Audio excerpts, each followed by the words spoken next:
Hello and welcome to another instalment of the Full Force Monthly, brought to you by Hoardar, the Collector's app. I am Christopher McLeod AKA Diagnostic 80, and in this regular series we get stuck into specific G.I. Joe related topics every single month. Joining me on this episode is one half of the Articulated Points YouTube channel and my regular co-host on the Full Force Weekly. It's Patrick Notpicard Stewart, and of course he's back again. It's the General himself, Justin Generals Joe's Bell.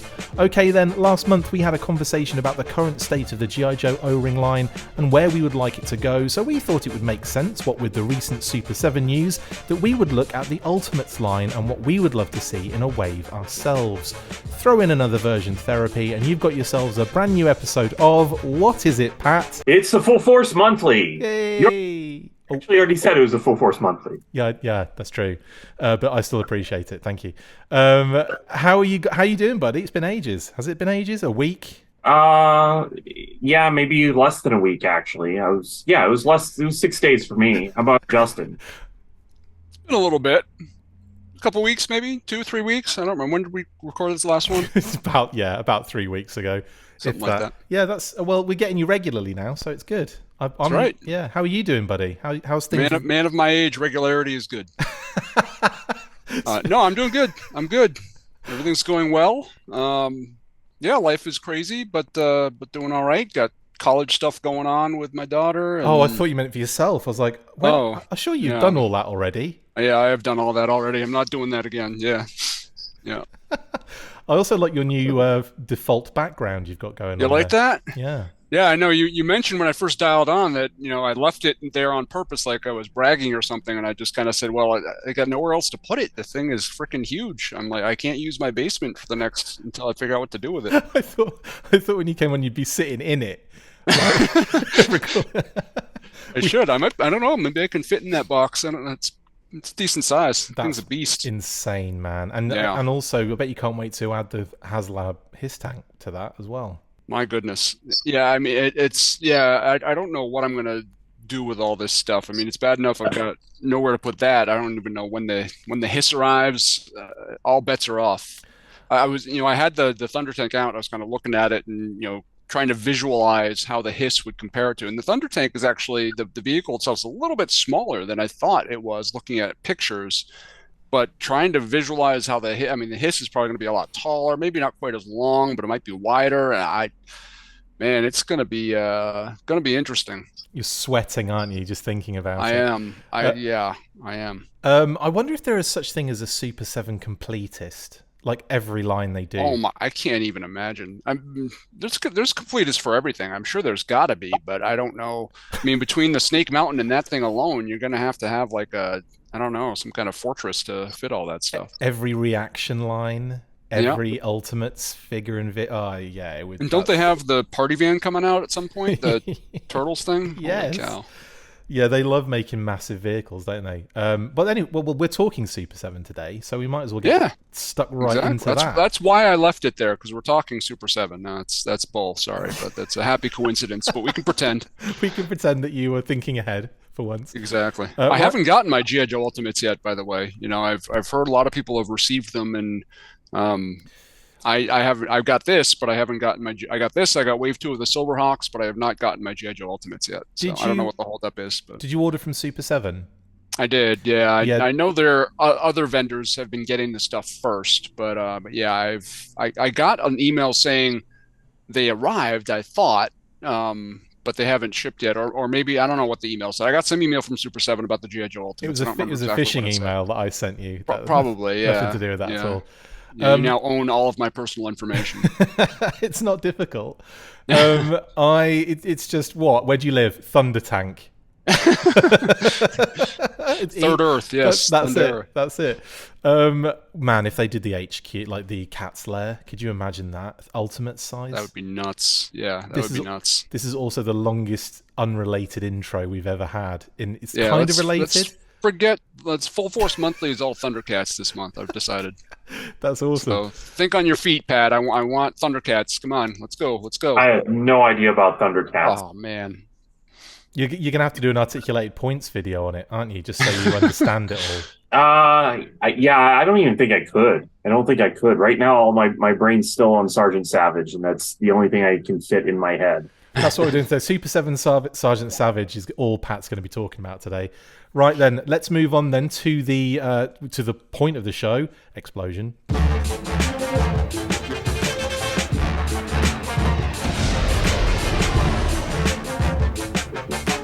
Okay then, the theme of this month's show is Super 7 Ultimates, based on Wave 1 hitting mailboxes recently, with Waves 2 and 3 just around the corner, as well as an upcoming Wave 4 reveal very much on the cards. Who knows, it might already have been revealed at this point, depending on how long this takes me to edit. Each presenter will have to choose a personal favourite Wave of 4 figures seen in the Sunbow or DEEK animation and or Marvel comics, and they would like to see in the line in the future, and then we can all discuss it and tell Pat why he's just wrong, and that he can't have Sergeant Savage characters. Same goes for Justin and Sigma 6 actually. Speaking of Justin, please go ahead and give us your first figure choice and why, please and thank you. Yeah, sure. So obviously I know Super 7 kind of pulls from Sunbow and comic inspiration. I really went cartoon with most of these selections just because I think it kind of lends itself better to the Ultimates aesthetic. Yeah. My first choice was Leatherneck. Nice. I'm a big fan of Leatherneck. I really liked him in the comic. I liked the action figures, but he was really kind of his own unique personality in Sunbow. He kind of had a little bit of a unique look to him compared to the toy. Kind of that grizzled face. He's a little bit stockier, a little bit bigger. But yeah, he was a real key member of that season 2 cast that I really enjoyed, and I thought having a very accurate animation version of Leatherneck would be pretty cool. So he came in at my number 1 choice. Out of interest, do you like the image I chose where he's wearing a cook's hat? I love it. I could see Super 7 doing that as an alternate head sculpt for sure. Yeah, that was from. That's great. I want to say Let's Play Soldier was from that episode with the Chulmugra sap tree the sap that gives you like mind control capabilities. That's that amazing. Cobra put into sticks of gum. That's how they. Yeah, that was just another. They classic. Don't make cartoons like that anymore. But you could have a little stick of gum. You could have that hat. There's also, I think, in that episode, there's a tiny little. Cobra kind of pocket knife. So it's a pocket knife, but it's got the Cobra emblem on it. So there's loads of cute little things in just that episode that Leatherneck's in that you could probably drop into a couple of as accessories. Have you thought about accessories for Leatherneck? What would you kind of give him? I struggled a little bit with that aspect because I know there's a bunch of accessories you could give him for sure. I mean, I love that head sculpt with the chef's hat. I will admit I'm not as well versed in season 2 of the Sunbow Toon as I am in season 1. So I haven't revisited it many times, but I think there's some opportunities for some episode specific accessories that you could work in there. I think alternate head wise though, and in that episode he's on the plane holding onto the side of the plane like Tom Cruise style, Mission Impossible style, and his hat's gone at that point. Yes. So I was thinking right. I was thinking a hatless head and a head with a hat for sure. His familiar, kind of M16 with the grenade launcher underneath it obviously would be one. Backpack. Yep. I think there's a bunch of different things they could potentially do. I think that would be pretty cool. That's a good little rollout for Leatherneck. I like that. Yeah, and Leatherneck's an awesome Leatherneck's an awesome character in the cartoon, and was so prominent in it. Like he was in so many episodes. Exactly. What do you think, Pat, of Leatherneck? Are you into that one? Yeah, for sure. I think Leatherneck's always a good choice. He's a fun character. It's a great design to begin with. So, and I really like the picture that you chose of the chef's hat. It's kind of what I'm curious what Super 7 would actually do on a lot of these. And I don't think that even in my mind did I dive deep enough into thinking some of that at all. Yeah, but we'll work it. We'll think of some things as we go through because I mean your first choice actually is probably worth having a look at, and that's one that we could probably all find things for, and he's pretty core character you've gone for. Sure. And that's kind of my thinking. Like, I like the Ultimates line, but, I don't need those. I mean, we joke about Sergeant Savage. I really don't need obscure characters in the Ultimates line. Like, I think that it should be more than just the core, but at the same time, I would not consider Leatherneck a core character, but yes, he fits in the Ultimates line for sure. I would even say that it probably should try to stick to Sunbow as much as possible. Like the exclusive bat, which is based in the comic, was great. But I don't need everybody from both comic form and cartoon form. I think that just sticking with the Sunbow designs is enough, because that seems to be, for the most part, what the initial design is. So my choice is Zartan.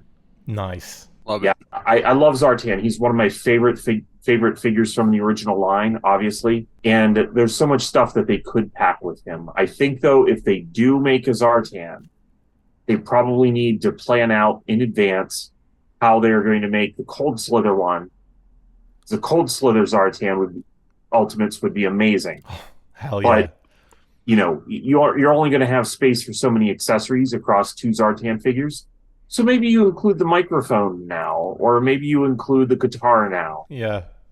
Something early on to call out that Cold Slither, so that you can make a Cold Slither Zartan later and already have a start on those accessories. Definitely. That's a great idea. And a gem of that size. I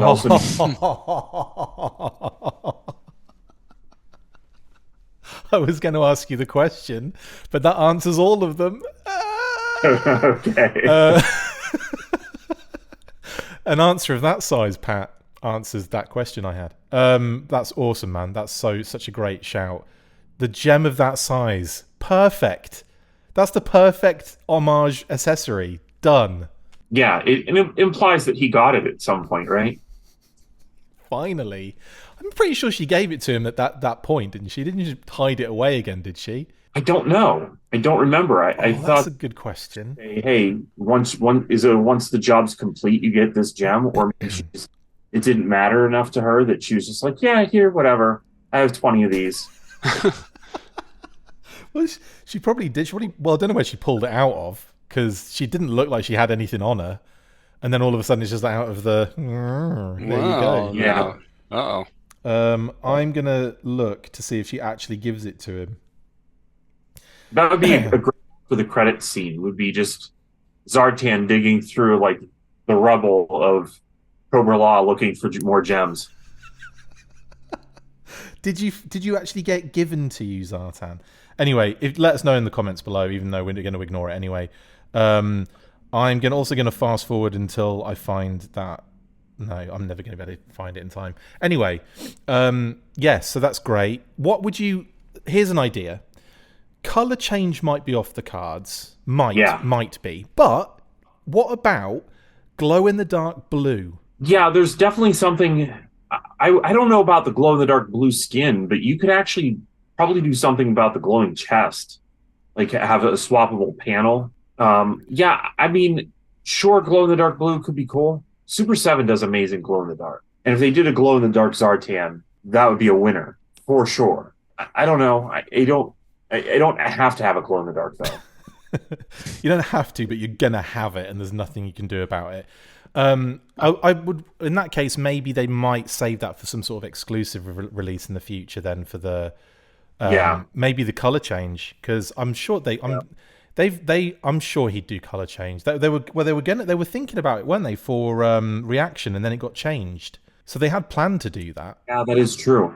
That is true. So maybe since this is an Ultimates, maybe he would glow in the dark, or maybe he would color change. I'm nearly at that point where she gives him the gem. By the way. Oh, really? So close. I thought that it cut away after he says a gem of that size answers all of my questions. I've just got to the point where Xandar goes, "You know us." That's my favorite line in it. We know everything. Anyway, that's by the by. They could even give him a little furry vest jacket. But again, we're kind of talking movie stuff here, aren't we? Maybe they hold out for that. That's true. That is true. I don't know. I don't know how long. But here it is. Given that size answers all of our questions.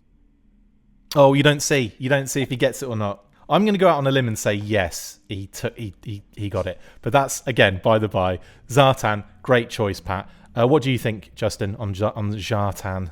Oh, I love it. I mean, Zartan's one of my favorite characters, and I think he's got some traits in the Sunbow universe that he doesn't really have elsewhere, and you could really have Super 7 lean into that. I love the idea of him coming with 1 or 2 Cold Slither accessories, just as complements to that part, because that's obviously a key part of his history, especially in Sunbow. And yeah, I agree. Like it would be tricky to do any kind of glow in the dark stuff, but I think if anybody could figure out how to make it work, I'm betting Super 7 could. So Yeah, all of definitely. it's really cool. I really dig that idea. It's great. Do you reckon they could get away with like a swamp skier vehicle for him? Do you reckon they could get away with that as like a vehicle release for G.I. Joe? Um, I would think so. I mean, if they can get away with something like that, I would think they could do a chameleon without too much trouble. Because it would Just, still I guess, depends on price point. it would still be pretty large, wouldn't it? Yeah, I would think so. For a 7-inch scale figure, you're probably still looking at like that big or so. But I mean, they do that in they did the big throne for Monstor for Silverhawks. They did that little skid for that female bounty hunter in Thundercats. I don't remember her name, but I mean, they've got a history of doing that. So I don't see why not. That certainly is something they could do, I would think. Just throwing it out there. Would you want that, Pat? Would you be cool with him, your Zartan, coming with the swamp skier? I think that we have a history of not enough swamp skiers, is what we have, because the Dreadnoks all ride on the swamp skier, and it's like Yeah. you just need several of those. And then in the vintage line, you only got one with Zartan. And there's not really been another good swamp skier that I can think of since then. One in the 25th, right? I want to say was on Oh, card, that wasn't it? tiny. Well, that thing was like that big. Yeah. Yeah, That was no good. that was just almost, it felt like it was almost a way of differentiating the two Zartans that were going to be at retail. Yeah, Yeah. yeah. Looked really good with the Zartan from, what was the Combat Heroes, I think? Yep. Yeah, it looked good with that, but it didn't look too good with the 25th one. Combat Heroes, Like amazing. it was like an in universe. It was more like a swamp skier Power Wheels. Amazing. Well, yeah, I'm definitely down for Zartan. I think he's a core character in all of the kind of iterations, and especially for Sunbow. And I chose images there for you, Pat. One of which is that one where his chest looks gigantic when he kind of like sticks it out to Flint in Flint's Vacation after he's ripped a giant fat guy suit off his entire body as the sheriff. One of my favorite scenes when he takes disguises off, and it's just like this And like the whole thing just comes off all at once. it's Yeah. it's a onesie. Like couldn't see the joins in that thing. Like crazy. But anyway, brilliant. And it's great because he's got his cowl on underneath as well. It's just genius. I love the Sunbow cartoon. Right now, my first choice, I'm going to go with kind of like a Steady Eddie, I'd call him, in the Sunbow universe, and one character who was synonymous in the Action Force International Heroes era, which was my kind of like what my sweet spot growing up. And I had the figure as a kid. I loved him in the cartoons, the episodes, the VHS episodes that we got. And he was very prominent in the Action Force weekly comics as well. And that is Footloose. Now, again, like Footloose, I kind of feel like he's one of those guys who's sort of huge in the Sunbow kind of like tier of characters, but is almost one of the lowest levels everywhere else. Like he's never redone ever in any way, shape, or form. Like, yeah, he'll get like the standard release of that particular character, you know, in like a line that continues for a long period of time. You're never going to get him in other licensees. You're never going to get him like, you know, for example, I forget the name. Funko Pop. Funko Pop, yeah. Okay, there's one. What's the other one I was thinking of that is quite prominent recently? Oh God, what are they called? Bad clips. 6-inch figures, high end. 112 Classified? collective. 112 collective. Oh, you're never going to get him in Mezco. Mezco. You're never going to get him in the Snake Eyes and Storm Shadows that you get everywhere else in like the 12-inch. So he's never going to show up in that stuff. But he was pretty prominent in the cartoon, like for a significant amount of time in that run. And he's also like in some of some of my favorite episodes, Worlds Without End. He has one of my favorite lines in that where he starts at the Ore Striker and he comes zooming up to them all and he's like, "Where to, sports?" So like, I loved his character. I thought he's very like, again, like very standard issue, but I really like him and I think he kind of deserves some shine. And I think the Ultimates line is where he could get that. And again, I think very cool design, the camo, the helmet, you could do like again alternate heads, so you had the helmetless head. You could have the keys to the ore striker that he finds in that episode. I think that'd be kind of a fun little homage accessory. He's also very like surfer dude. He's almost like rock and roll was supposed to be. Do you know what I mean? Like he's almost the character that I think rock and roll was supposed to be, that they just like put onto Footloose a little bit. And so like, you know, you could get the guitar. There's even like there's one episode, I believe it's Footloose. He's watching something on TV and he's eating popcorn. And I think like that would be a nice one. I know Breaker's done it as well. I think Breaker's been eating popcorn when something's been on TV as well. So there's always something like that. And I think Footloose is watching the TV when the American football's on. So how much fun would it be to have like a little TV with the American football going on the screen? Something like that I think would be kind of cute as well. So so for me, like Footloose, and obviously all of his classic accessories, the backpack, the maybe even the Sunbow rifle. I'm not sure if he carried his kind of classic rifle in the cartoon very often. A lot of them just had Sunbow rifles for the most part. So I'd be super down for Footloose. What do you guys think about Footloose? I love the idea. I mean, I agree. He was kind of an unsung character throughout much of the rest of G.I. Joe's history. You know, Larry Hama didn't even do a whole lot with him, and he had a knack of kind of latching on to those obscure characters and really giving them some personality. I do think it was funny the way he was approached in Sunbow. You know, you said like surfer dude, which is very accurate, but I kind of thought like a pot smoker, sort of that sort of mentality. Yeah, So interesting that they kind of leaned into his, you know, footloose and carefree sort of, you know, personality in that way. Yes. It was interesting the way they did that, because if I remember right, there's really no indication on his file card or any other background that's sort of where his personality lies. I'll read it out. He smoked a lot of pot in college. There we go. Perfect. Oh, it's right there. Right okay. there. Kudos, Larry. You nailed it. He says he was a valedictorian of his high school class, captain of the track team, and an Eagle Scout. He was going for his degree in physical education on a state scholarship when he suddenly dropped out, moved to the coast, and became quite weird for about 3 years. Oh, okay. There you go. All right. I'm wrong. I'm wrong. Larry nailed it, and Sunbow nailed it too. Yeah. He was standing on the boardwalk in Venice pondering something cosmic when the utter pointlessness of his existence hit him between the eyes like a runaway freight train. I think I'll join the army, he said, and promptly did. Took basic and AT at Fort Benning, graduated jump school and desert training, etc., etc., etc., etc. Yeah, no, that's perfect. Yeah, I should have remembered that, but yeah, they latched on to what Larry wrote there and leaned into it, you know, full bore, which is great. If ever there was a way to say pot smoker without saying pot smoker, I know.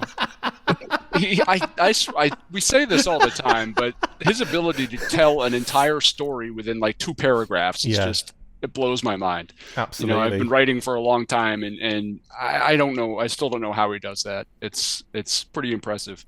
This is the thing, though, isn't it? Like, there's such a depth of character, like, you know, all over the G.I. Joe kind of space.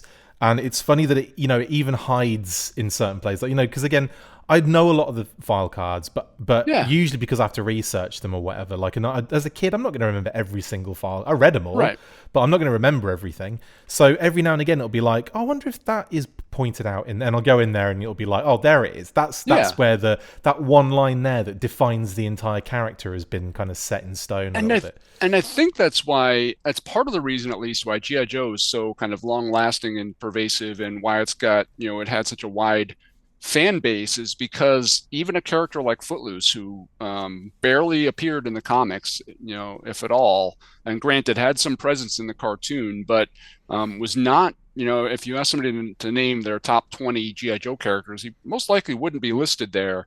Yet, you know, he's got a personality. Yeah. You know, he is somebody thanks to that file card. I mean, that was really his major kind of where his character was developed, was in the context of, you know, those 1 or 2 paragraphs. And Larry he did that with every single character, no matter how frequently they appeared throughout the mythology. Nobody was a cast off. Nobody was just going through the motions. Everybody that he wrote a file card for had that unique personality where, you know, somebody, you know, can say, yeah, Steamroller's my favorite character because of this. And it's like, Steamroller, I mean, what the heck? But they have this file card, and the way he was designed and sculpted, and just G.I. Joe with this roster of hundreds of characters, and each one of them, thanks to these file cards, has a certain depth to them that is just unique, I think, compared to a lot of others out there. I mean, the only reason he probably gets as many versions of figures that he's had is because he was in the Marauders as well. So like that doubles that kind of doubles your your output straight away. But he's only had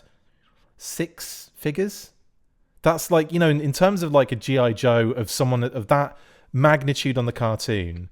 Like it's surprising. And again, like he wasn't a main character in the cartoon, let me get that straight, but he was prominent in it. Sure. And so there's an interesting one. And I know a lot of people are big fans of him, and he's there's a real coolness about him, probably from all of the right. Yeah, so that's our first choices down. Justin, back to you then, buddy, for your second. We'll obviously have 4 choices each on this one for a wave. You've gone for another one here that I like, and it kind of is connected to your first one in a way. It is, yeah. There's no way I could have mentioned a Sunbow era Leatherneck without also mentioning a Sunbow era wetsuit. Absolutely. And I think part of what part of the reason I chose wetsuit for this Ultimates line is really for one reason, because he's never really appeared without that helmet on, with that unique kind of curly head. There was a Joe versus Cobra version of him in 2000, I think, that had that style head, but it was on a swivel neck. It wasn't really compatible with the other figures, and actually no, it did have a ball, but it wasn't really compatible with some of the other figures, and it was a little unique design, so to speak. So I really would love to see a head-to-toe wetsuit, designed with obviously with the helmet on and with the helmet off, come with, some Sunbow era accessories, the picture you chose. He's got his familiar kind of hose going to the backpack the toy came with in the flippers, but he's got like this other sort of device in his right hand, almost looks like a hair dryer, but have him come with that, have him come with the regular, searchlight and the little scuba sled that the action figure version came with. I just think it'd be really cool to have him kind of standing next to Leatherneck, fighting. They both got to come with fists. They can kind of fight each other because they were always antagonistic in the cartoon. So yeah, I think you can't really have one without the other. Same as you can't have Alpine without Bazooka if you're talking about a cartoon line. You've got to have Leatherneck and Wetsuit both together. I would suggest as like 2 helmetless heads, like him and Leatherneck both like with just the hair out. And the other thing is as well, like again, Wetsuit comes up in quite a lot of episodes where specifically things happen. And one of those images that I threw in there was from my favorite things, where Leatherneck gets like a dart in his back, which has the Serpentor kind of poison in it, basically the kind of the snake poison in it.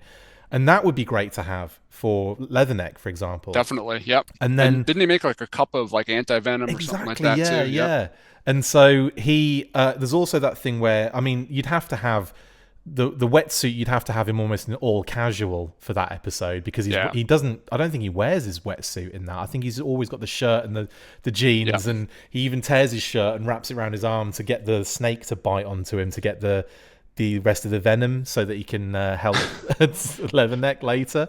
I'm sorry, I'm laughing because I'm peeking at the Hasbro YouTube channel, who's doing some, looking at sort of Wetsuit and Leatherneck episodes, and I'm on Joe's Night Out right now. Oh my God! This nightclub that looks like the Space Needle. Yes, and they're partying with other people wearing their full combat uniform, and then Cobra has turned the Space Needle into a rocket. It's like you talk brilliant to all these fans out there that are like, "Oh, Call of Duty, hardcore military," and then you look at that and you're like, "This is fantastic," Mate, Joe's Night Out is a brilliant episode. I got that on VHS towards the end of the VHS being available in stores, actually. Yeah. It was one of the last ones I bought.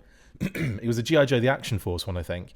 And so that gives you an idea, like 91, 92. And it was hilarious because you're right. They overdubbed it as well. So there's Action Force elements in there. Yeah. But there's this one, the fact that they're let's go on a date, and then the next thing you see when they're picking up their dates, they're all wearing their gear, and it's like, what? Wetsuit's in his wetsuit, and Leatherneck's got his full camouflage grenades hooked to his belt. Yeah, it's like, I know it might have been a bit more expensive to have different character models, for that one, Yeah. But come on. But there's that bit where they put a fishbowl on Wetsuit's head and put tape around it. Yeah. And then that's send gonna him protect out. him in outer space. Yeah. He's got like garbage bags on, and And he's using Coke cans to like, Yes. shaking them up and then as like, to get to the it's just genius. Priceless. Brilliant Yep. episode. Yeah, let's get the Coke can with the spray coming out of it. Done. Absolutely. Done. See? Absolutely.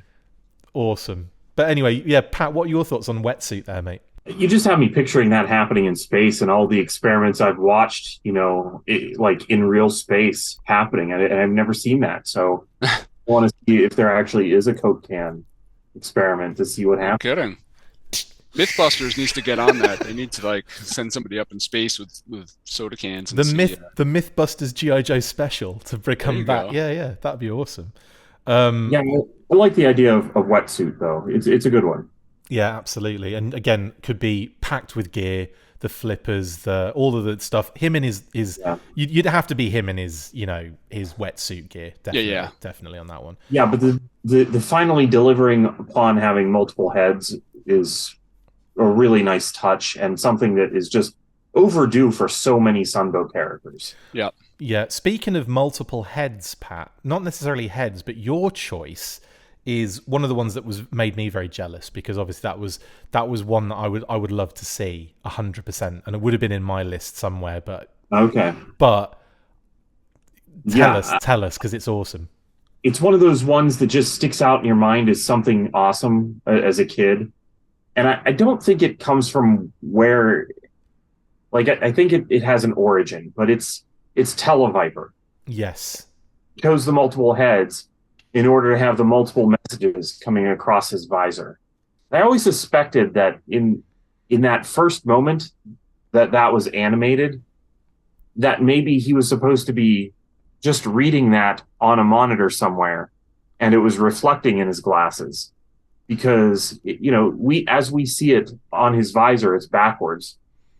But he kind of just ran with this idea that whenever a message comes through, it just, reads out like an LED message or something. It runs across his visor.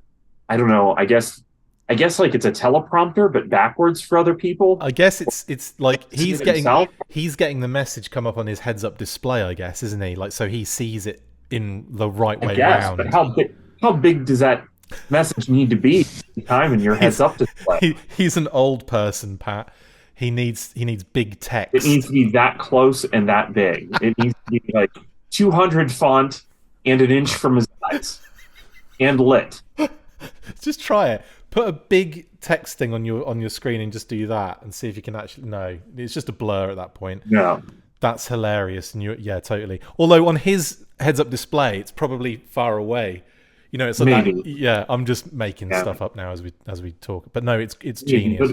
But it would be fun to have multiple heads with different messages.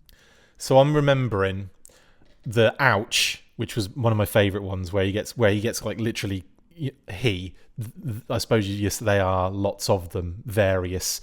But when he gets covered by rocks, yeah, is it like his coming through directly to his visor? Then that must be the case. I mean, it's one of was it those. a different guy telling him "ouch"?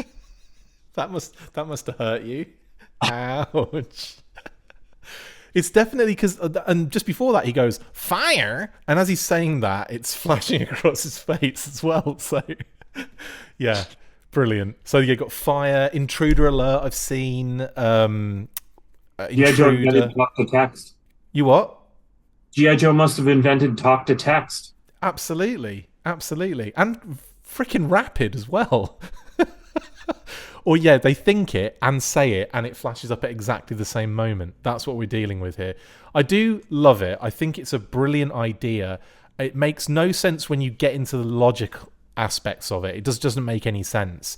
But for a kid, it's cool as all heck. So like, you see that and you're kind of like, oh man, I want that. But I want that toy to do that. I want a helmet that does that. I think Ultimates is a unique space where they could do this. I don't think that in the classified series that it would make sense to have included a bunch of helmets with, or a bunch of heads, I should say, with Televiper. And they really couldn't do that in the 4-inch scale, and even if somebody came out with a 12-inch Televiper, I mean, maybe one or two messages or maybe some stickers. I just don't see it making a lot of sense to spend the money. Yeah. But in Ultimates, yeah, I kind of think that this is the time where we actually could get this. Yeah, I agree. Love it. Great idea. You in for Televiper there, Justin? Yeah, I think I love it. I love it. Yeah, the typing across the visors is just it's their trademark. So yeah, I think it's a great idea. I bet you any money, had they not changed tack on how many variants they were doing for army builders, when we got Televiper in the reaction line, I guarantee there'd have been 9 of them, and all 9 would have had different things on them. That would have been really cool. That actually would have been fun. That would have been fun, and then also, but they would have thrown a spanner in the works by changing that up randomly throughout, so you had almost infinite versions to try and collect. So it would be like the beginning of the word or just the end of the word. Oh, how sucky would that be? But yeah, that'd be so much fun. I love it. Yeah, great shout there, Pat, on Televiper. That's one I would definitely have had as well. My second choice, as we kind of try and rinse through these, we're actually delving into the movie, and I know this was one that was on a lot of. I know Justin, you wanted to do this one as well. Yeah. And I apologise for stealing it, but I'm all about this particular character, and that is Pythona.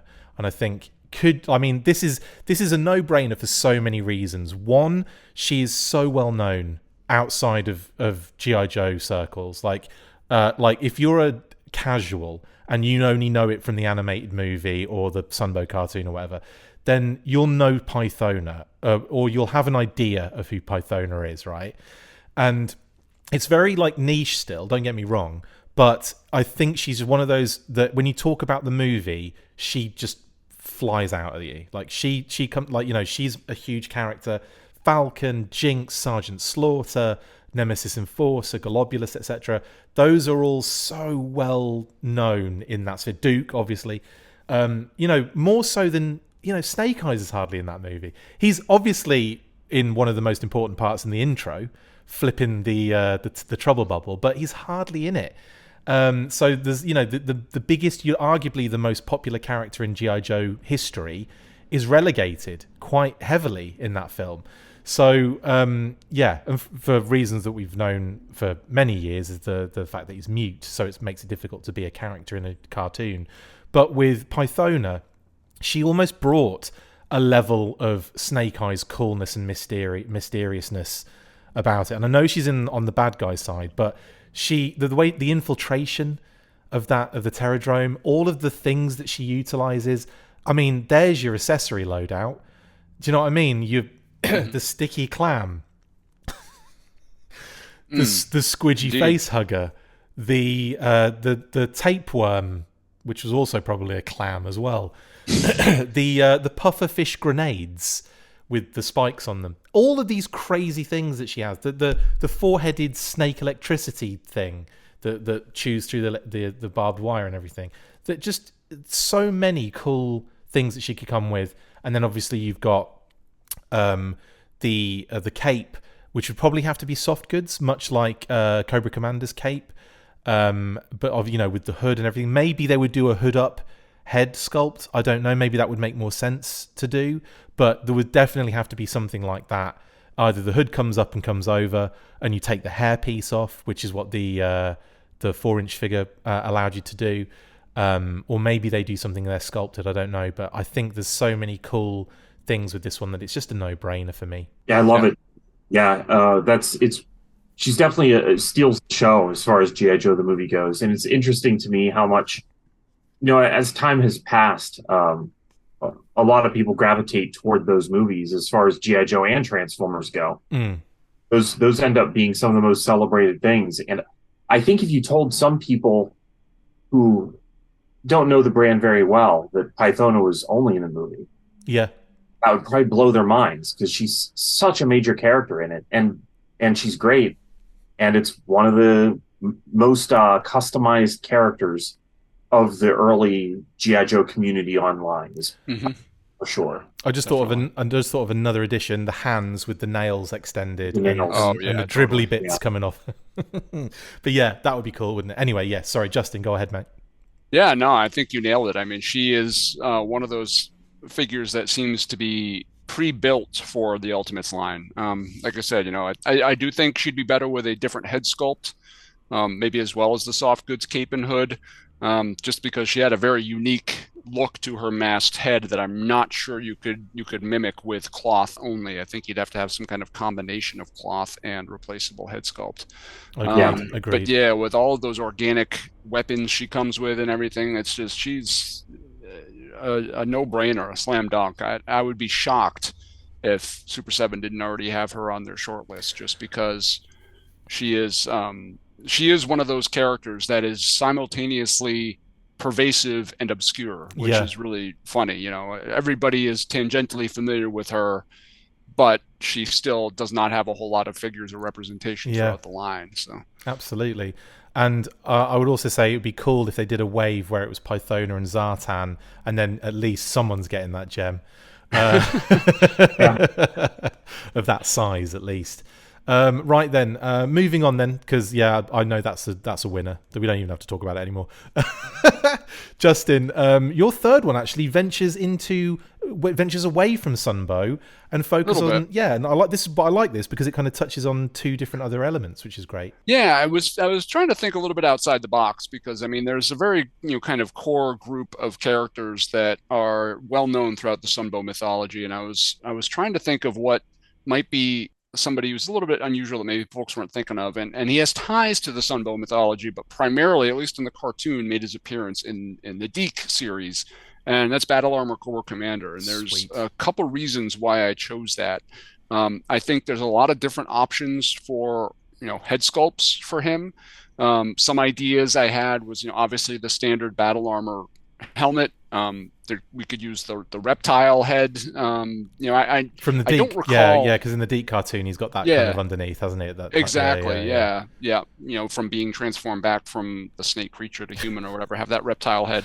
I'd love it if he had sort of the Marvel Comics sort of beatnik looking head sculpt, with his little mustache and ponytail. I know he didn't necessarily really appear in the Battle Armor that way. He was just about to. Well, I think he did in one issue, and he was just about to put it on permanently when he got shot, and then was replaced by Fred 7. So maybe a Fred 7 head sculpt as well, do you think? Well, exactly. It could be a Fred 7 head sculpt as well. The only reason I'd be somewhat dubious to have this done is because I'd also like to see it done in the classified line. I think it'd be a really cool thing in classified too.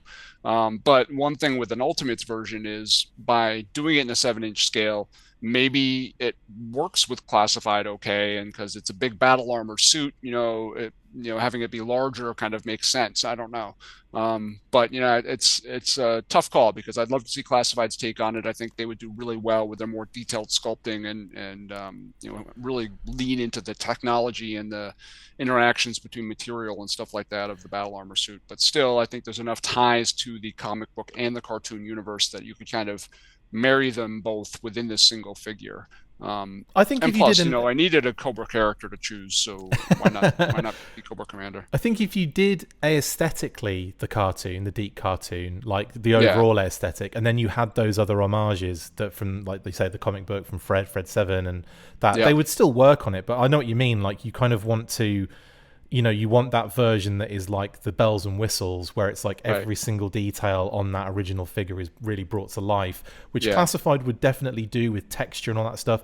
And the Ultimates is going to be way more like smoother and more animation model stuff. And so I think that would work really well to have a very smooth animation version in Ultimates, and then the singing, all dancing, bells and whistles detail in classified, definitely. Yeah, what's really striking me is the image that you chose from the comic book and the Deke cartoon, and how different the helmet really was portrayed with those. Like the comic book has it way more rounded, even not the top of the helmet, but the sides don't bell out as much, and he has more of a standard like breather mask over his face that you might see medically, compared to what the toy has and the Deke cartoon has. And then the eyes are joined. It's just interesting to me looking at that.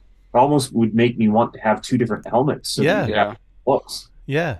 So you could have two helmeted heads, a Fred 7 head, a Beatnik Cobra Commander head, and what was the other one we decided? The reptile, masked reptile head, 5 alternate heads. But that's where all of the tooling could go for that particular, set of homage I would want accessories. space for Iguana Serpentor. Yeah, I was thinking that same thing. Yeah. That's genius. That is genius. Yeah. And maybe even a snake Cobra Commander as well. Like, just before he gets turned back into his, because obviously you're going very Some deep. sort of dragon fire packaging or something. Oh, yes. It could be like a deluxe set with all those different heads and everything. Well, we're talking about that later, I think. But yeah, could be a lot. Could be cool. Amazing stuff. Yeah, good shout on that one, Justin. I really like that decision that you made there. Pat, you're up next, buddy, and you've gone for another, I would say, kind of like very specifically Sunbow designed character here that is different from anywhere else that we see this character. Yeah, that's kind of why I picked this one, was because his Sunbow look is so different from anywhere else that you see him, and I chose Ace. Nice. It always was weird to me how different the Ace Sunbow character design is from the toy. Yeah. And I really don't really know where Sunbow came up with that. Like, if you look at the chest of him, it kind of does look like the Ace toy, but minus some of the gear. Yeah, that kind of box. And yeah. Yeah, it looks like it's vaguely that same design, but also they didn't want to have that same helmet on. Like, the pressure suit that he actually has as a toy is not the helmet that he has in the cartoon. The cartoon, he has more a helmet that you may actually see somebody flying a Tomcat with. So it's weird that there's that difference, but I think that difference would make this toy somewhat unique and one that would be worthwhile. And Ace, as a kid, Ace was one of the toys that I played with. As far as Joe's going on a mission, you would always have, I don't know, it worked out in my head that the logic that he didn't have a lot of space in the cockpit and Steeler came with an Uzi. I always gave Ace the Uzi from the accessory pack. So that was what my Ace ran with. I always gave Ace a pistol, any kind of loose pistol that I had extra, because that felt like the pilots, when they crash behind enemy lines, that's all you got. Good luck, buddy. Yeah. Not really any pistols in the accessory packs, were there? No, I would just have one. Yeah. Vendors. I would have a box full of my accessories, which was just the grossest thing to try and put your hand in, because it was like that. If you've ever been to Boss Fight ever in the past, they have this. It's like a box full of spears from the first Kickstarter, man. It's almost like hurt yourself in that. It's almost like the don't put your hand in the syringe box, guys, because that's what it's like. Anyway, yeah. So Ace, brilliant choice, Pat, and I would say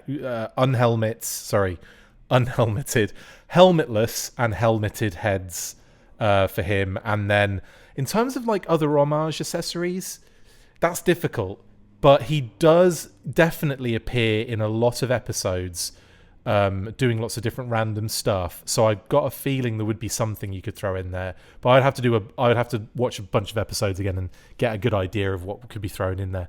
Same here. I can't think of anything. Let us know in the comments, guys, if you know of any specific homage accessories that would go well with Ace, because I'm drawing a blank there. Yeah, so my choice, sticking with the Joes again, and that is, again, another huge character in Action Force, International Heroes era, my era, VHS, the comics, all that good stuff, and that is Quick Kick. And this one is, again, I think is, obviously they're doing Quick Kick in the Classified series. We know that's been name dropped already.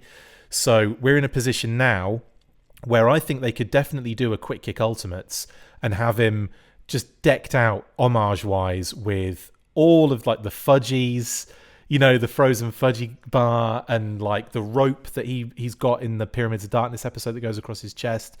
So that could be thrown on there as a secondary. You've got the obviously the nunchucks, which he's kind of synonymous with in the cartoon and in the toy. His sword, the backpack, all that kind of jazz. And then there's loads of other episodes he's in where he's the main character. And there's one where he falls in love, and there's this whole like love situation going on. And I can't think of any homages necessarily in that.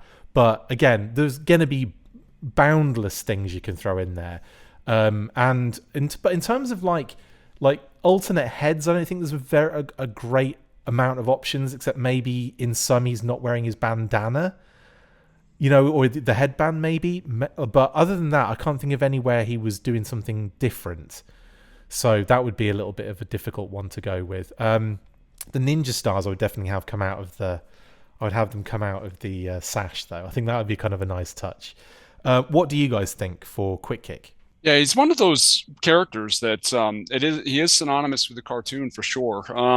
And yeah, I was thinking that maybe he could come with Excalibur, but I know Storm Shadow, I believe, already comes with Excalibur, doesn't he? He does. He does. And I know they have a little skirmish over that at one of the episodes.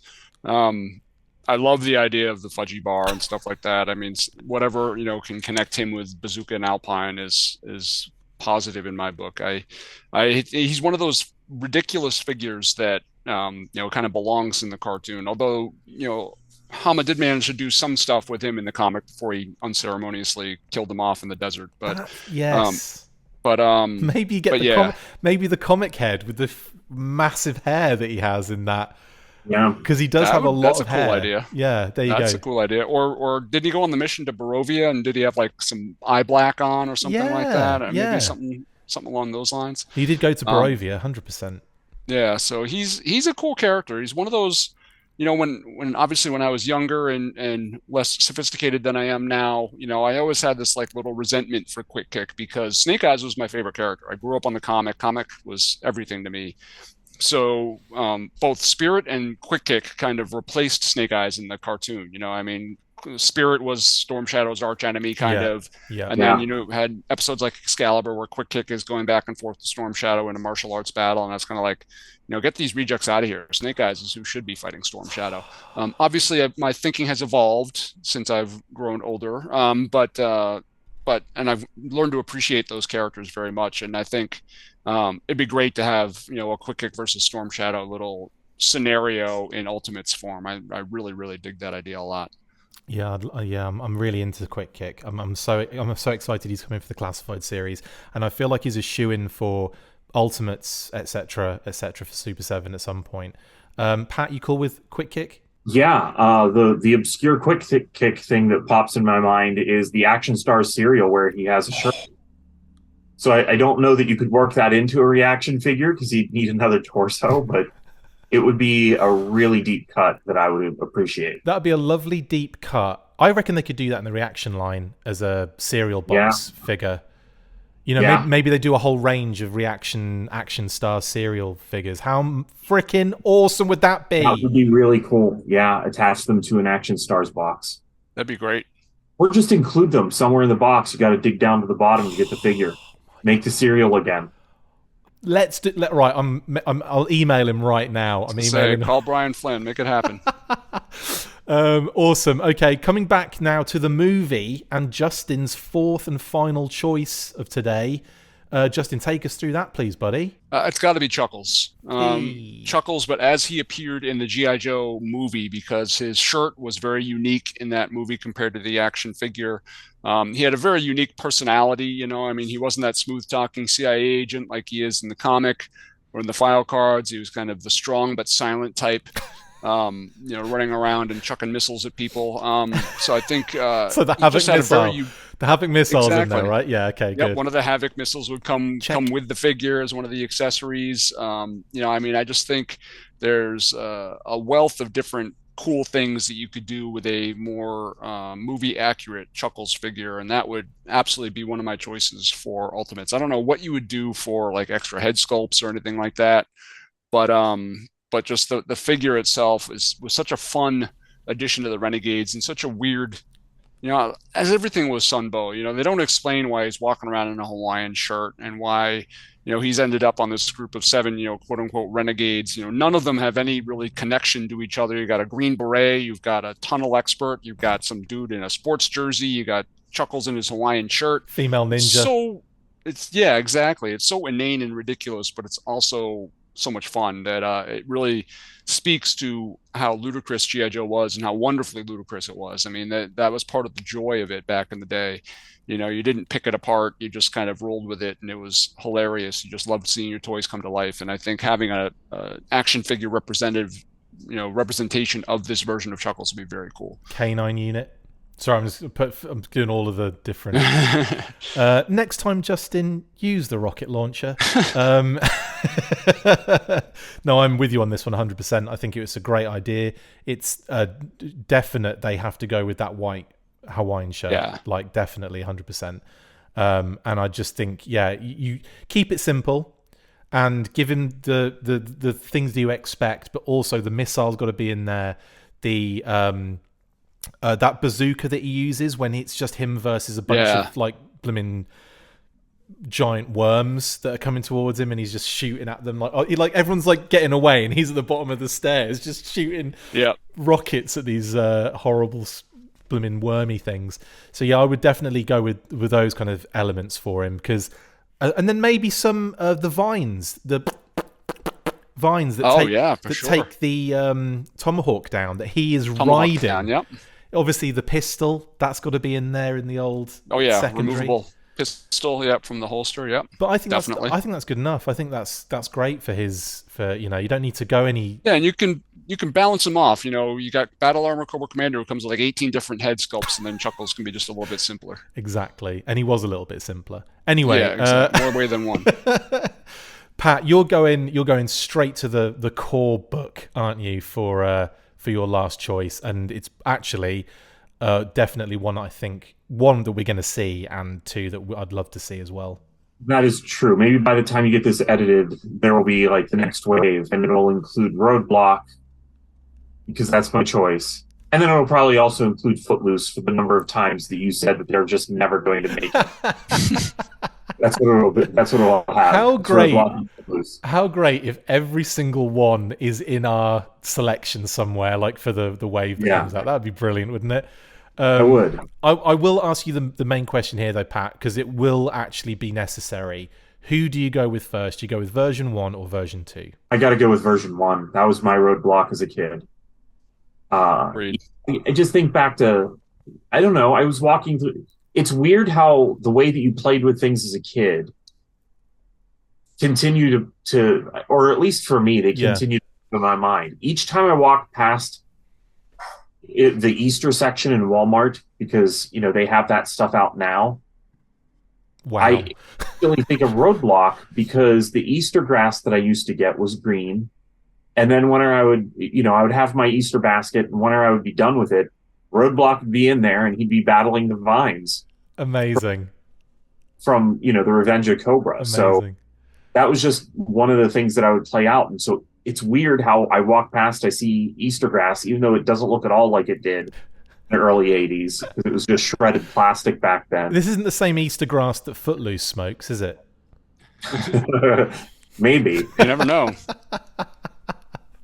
No, that's awesome, Pat. I would also say that you can probably save version 2 that way for a movie-related scenario in the future, because I feel like Roadblock is one of those ones that you have to revisit for a line. Like he's so core in that sense. Yeah, but I like the version 1 Roadblock design. I love that they came out with a version 2, and that I guess the soul patch is probably the big difference between his character model. Just looking at the two of them, is what he's wearing.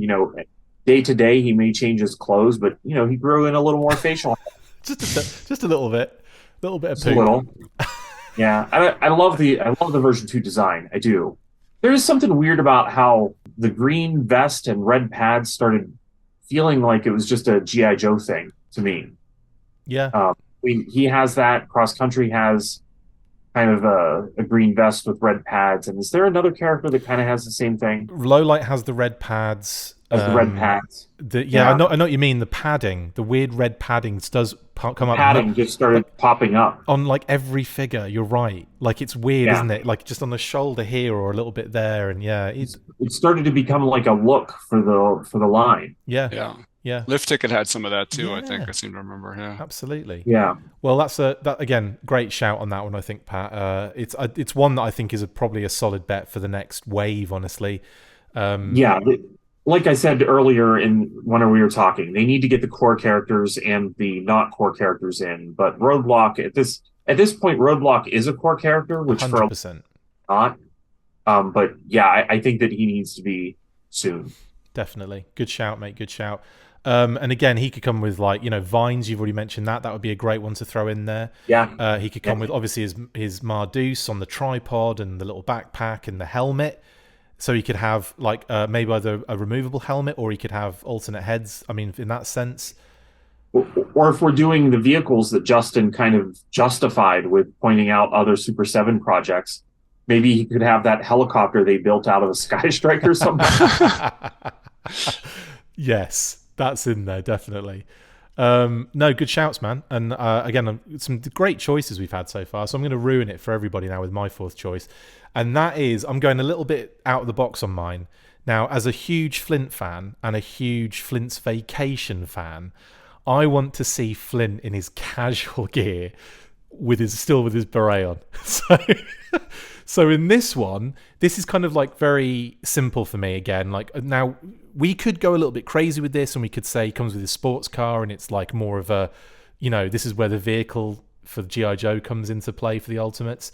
But I don't think it would be as well received as the way I would receive it. Because I mean, it was very much like a very specific thing.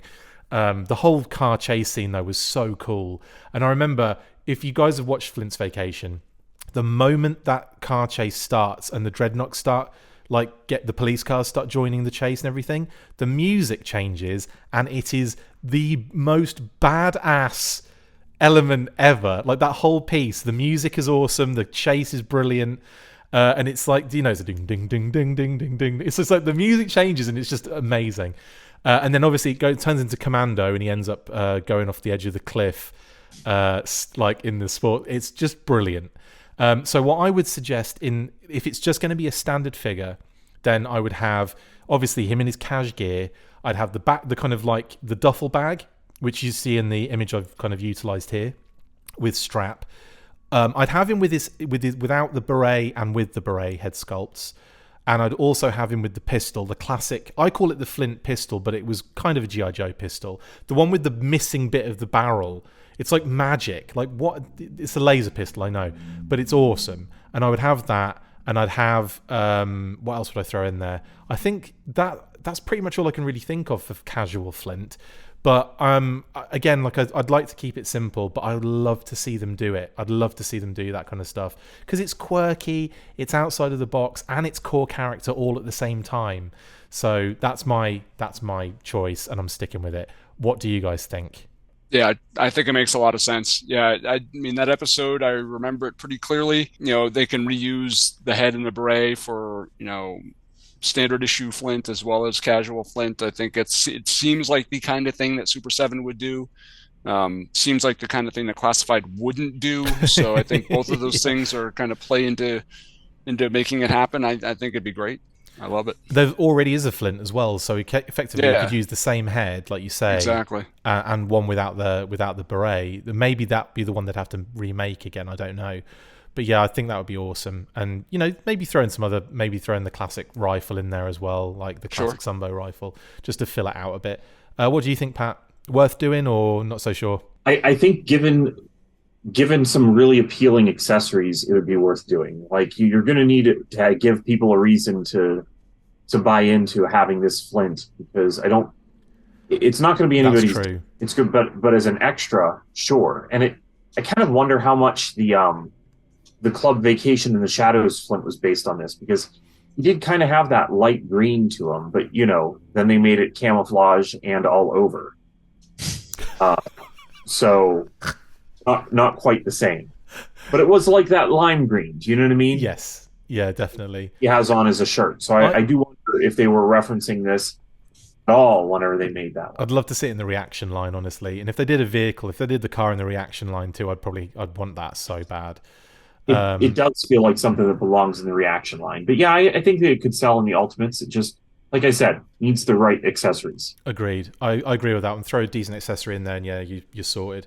Well, that brings us to the end of all of our choices for today. Well, we've got one more segment to do before we leave, and that is version therapy, guys. So let's get stuck into that before we go. Have you tried Hoardar yet? No? Well, you need to. If you have a collection of things and want to create a fun and easy way of organising it and of course showing it off, then get involved. You can post items and build collections, and you can drop a status like getting a fun delivery or seeing some awesome related stuff on your travels. Build your collections with Hoardar. The app is free to download on Google Play and the App Store, so what are you waiting for? Get to hoarding.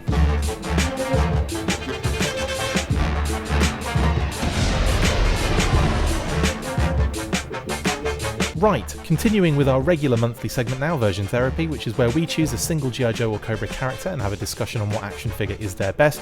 Now, of course, we are all probably going to have different opinions on this based on when we were born, personal experience and so on, but that's where the fun lies. Feel free to let us know who your favourite action figure version is and why in the comments below as well. So who have we got next? Well, last month we looked at Scarlet, based on her inclusion in the recent HasLab Sky Striker set. So this week, and related to Super 7 Ultimates chat, we decided to go with the Battle Android Trooper. Right, guys, let's start then back to you, Justin, to start us off. Why?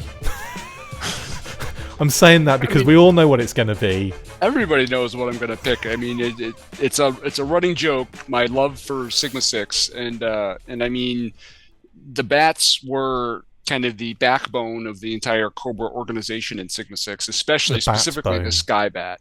Because they had a Ninja Bat who was pretty cool too, and the Ninja Bat was great in the cartoon. I didn't really like the figure a whole lot because it had that like spring-loaded, string gimmick and wasn't as articulated. But the Sky Bat was fantastic in the cartoon, and the toy was just incredible. You see things in certain media like cartoons and comics, and you're like, oh man!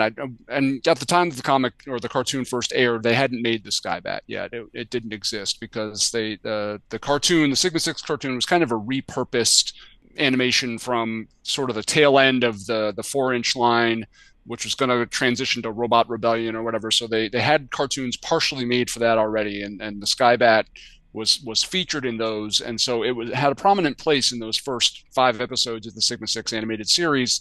That was before the figure was released, and you saw those. They were actually CGI animated. They were gorgeous and really, really nicely animated, very cool, lots of action. I was like, oh, that Sky Bat is fantastic. I hope they make that an action figure form. And you have those moments sometimes where you see something on the screen or the page, you're like, I hope they make an action figure of that. And there's only very rarely that when they make an action figure of it, that it lives up to the expectations that you set in your head when you saw the cartoon. Yeah. And Sky Bat totally did that. The figure was well articulated. It had the great kind of mounted art, arm-mounted double-barreled gun. It had the wings that, were nicely detailed. It was what was called at the time a soldier figure, which was a step down from. They had commando figures, which I think were, I don't know if they were $14.99 or $19.99, that had a ton of gear, had like the plastic trunks that came with weapons. They were sort of the deluxe figures, and they had the soldier figures, which were carded.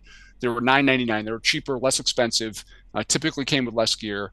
Somehow they took this Sky Bat with his wings, with his arm-mounted cannon, put it out at a soldier price point for $9.99. So, crazy army builders like me, I got 20 of these things. This figure is 8 inches tall, and I've got 20 of them because I loved the figure so much, and I just bought it every single chance I got. And the sculpting was fantastic. The articulation was perfect. Just the overall design aesthetic. It was like the animation come to life, and I cannot overstate how much I love the Sky Bat. Was really, really a highlight of the Sigma 6 line. It came out early in the line, but remains one of my favorite all-time figures of that entire series, and just one of my favorite versions of the Battle Android Trooper. All told, it's fantastic. For me, it's the head sculpt. I just think that's phenomenal. Like the 2 small red eyes, but then like the kind of the detail going into like, the little mouthpiece and everything. It's just really, really awesome. And it's so different.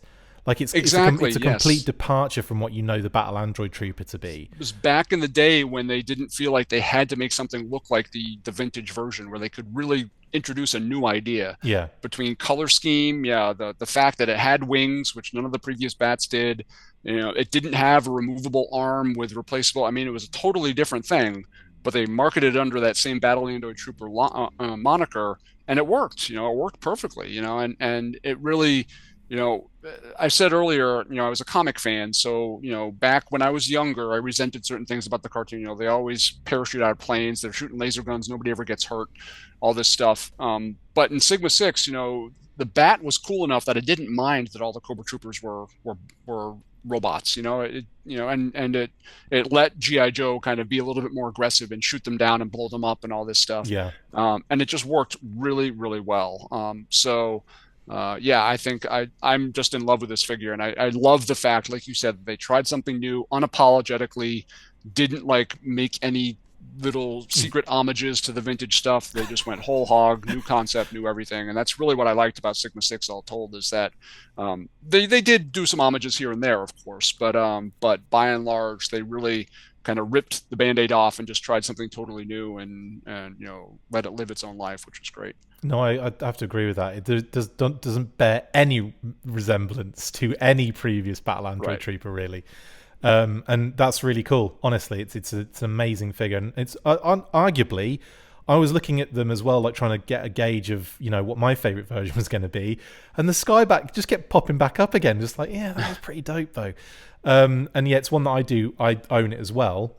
Never had it out of the box though, so never really enjoyed it like that. I know, isn't that crazy? Killed me. The only Sigma 6 I have had out of the box were the ones I had at the time, which were the load of different Snake Eyes versions of Snake Eyes. But Pat, what are your thoughts on that? Was the Skybat something of your enjoyment? I never actually had one either. I think Justin bought them all, so we didn't get them. But what's weird to me about the Skybat is the name. Because like bats should by default be able to be in the sky. It's like, good point. It's like ground rat. Your water fish. There's your land person. It doesn't really make sense. In the context of G.I. Joe, it does, but it doesn't. That's great. Pat's that's a good point. Name. I've never heard that before. That's a very valid point. Pat's new code name is. And they were such the standard bat, honestly, in Sigma 6. It did feel like the Ninja bats were the specialized ones. Yeah. And the Sky bats were the standard ones. Yes, agreed on that. Yeah, brilliant, great choice, Justin, for the first one. And actually, the one that Pat's going to tell us, I probably would have been after I've gone like the Skybat's pretty cool. This is the next one that I think would have been on my top list. Go on, Pat.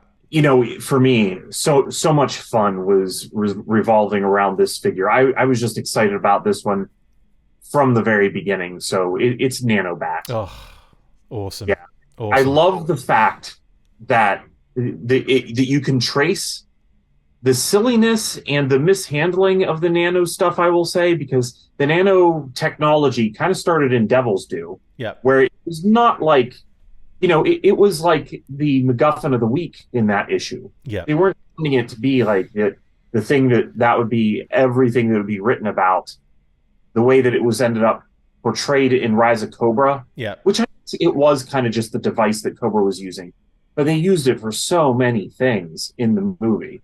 And I guess that makes sense. It's this technology they can use to explain, how Zartan works and how Cobra technology works, and it just does everything in that movie. How does Zartan works? I love that. But it became a bit much. But then you have it filtered by some other really creative people into, this bat technology, and they just kind of used it to go, well, the green in the movie had a neat, bright look to it, and that would look good on a figure. Yeah. And in order to subdue it, so it's not just bright everywhere, in order to make that green pop, you put it against gray. Yeah. It works so well as a figure that you have what started off as just kind of like an idea for an issue, turns into this big movie where they take it too far, and then is filtered by creative people to make it into a really good figure. I just love it. I have to agree with you. I think it's beautiful, and it's that color scheme. That grey and like neon green color is such. I have a pair of sneakers. I have 2 pairs of sneakers of that color because I love them so much. I love that color combination. Yeah, beautiful, and definitely one that I think there's just a nice finish to it. There's a very like that kind of, like you say, that bright kind of green, but then the finish on the grey is really clean and crisp. But it's like it's dull, if that makes sense. but it just works so well against that ridiculous bright green color.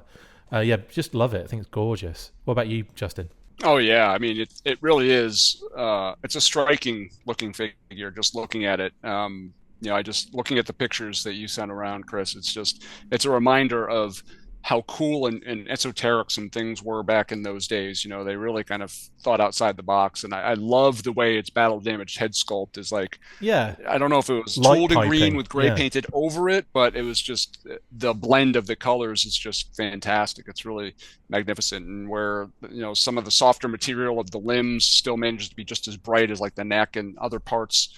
They just did a really, really nice job with that figure. And the fact that it's nanotechnology makes you think that all those parts and the limbs and everything are all being like built, like made, Yeah. like on by the little nanomites, like, Yeah. and it's like something different, Maybe but instead of pulling off an attachment, putting it back on, it just goes reforms yeah, into the yeah. other attachment. Yeah, Yeah. it's kind of cool.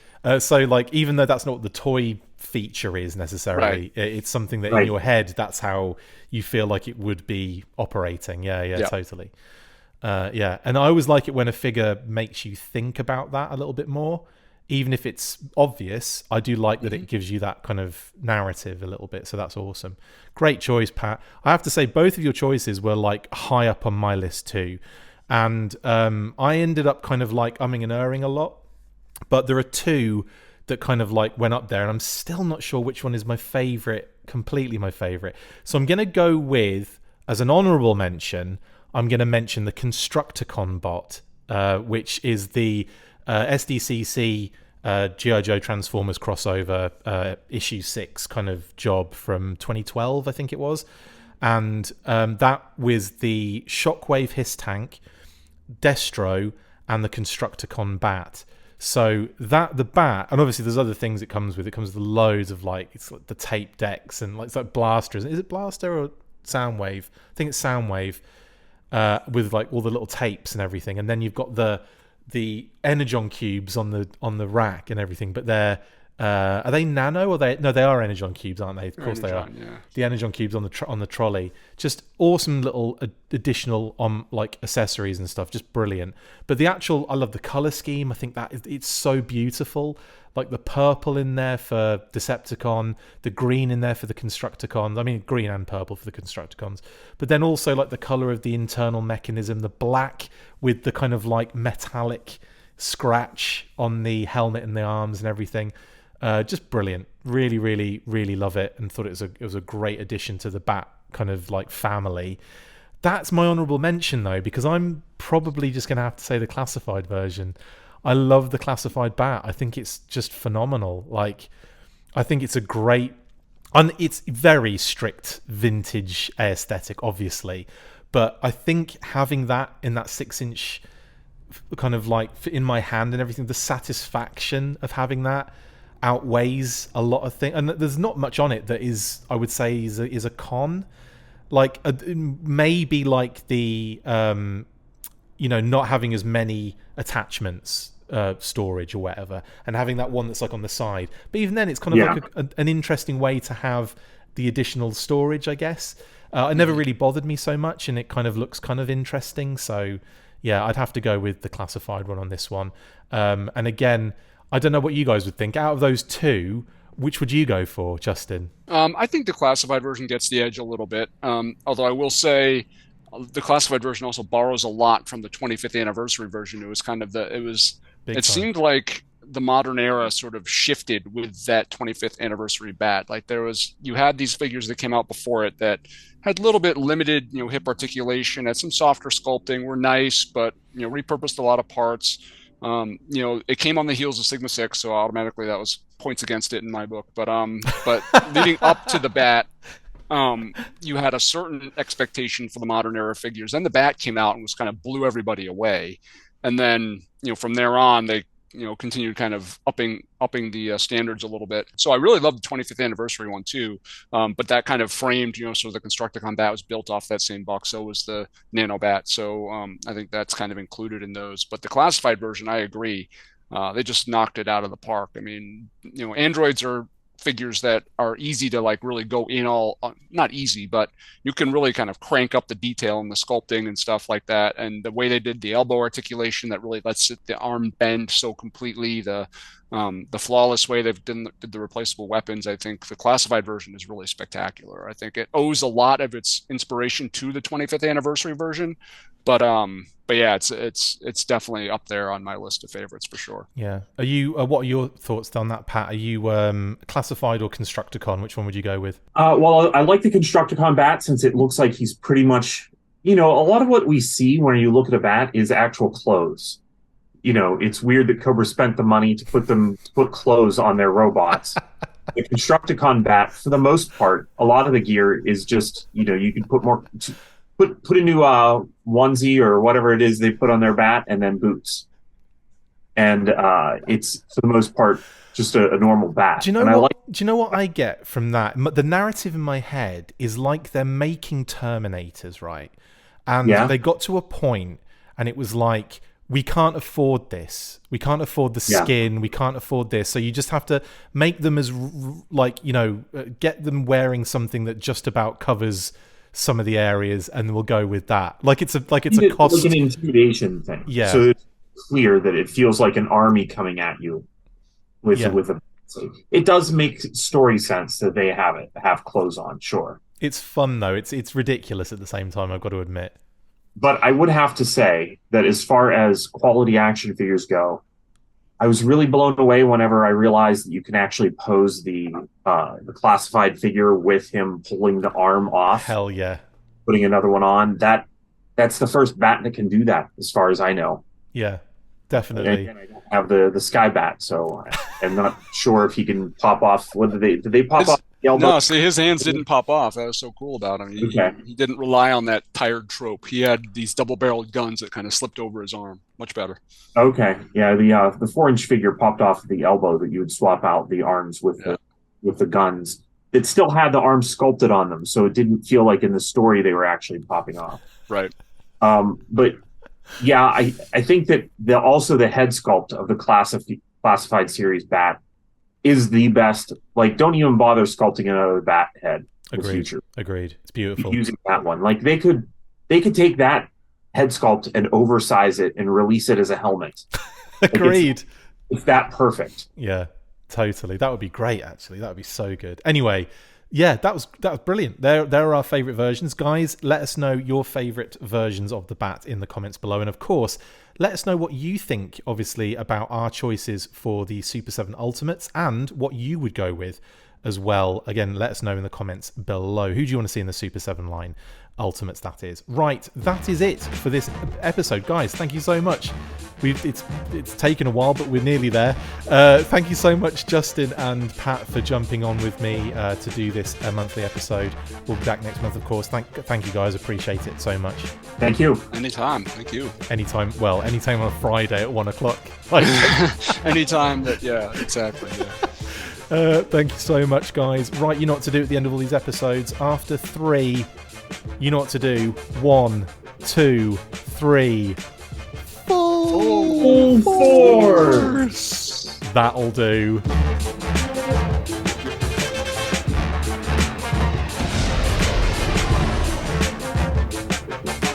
Make sure you get involved with the discussion by liking, sharing and commenting on these videos, and as always you can keep up with the show after listening by following on Twitter @TheFullForce, liking the Facebook page facebook.com/TheFullForce, and if you would like to contact the show you can message us on either of those platforms with feedback and questions. We also have a Patreon page, so if you want to show your support for the show, see your name up in lights on these videos, or enjoy exclusive bonus content, then check out patreon.com/TheFullForce podcast, or click on the link on any of the posts this podcast appears in. Full Force!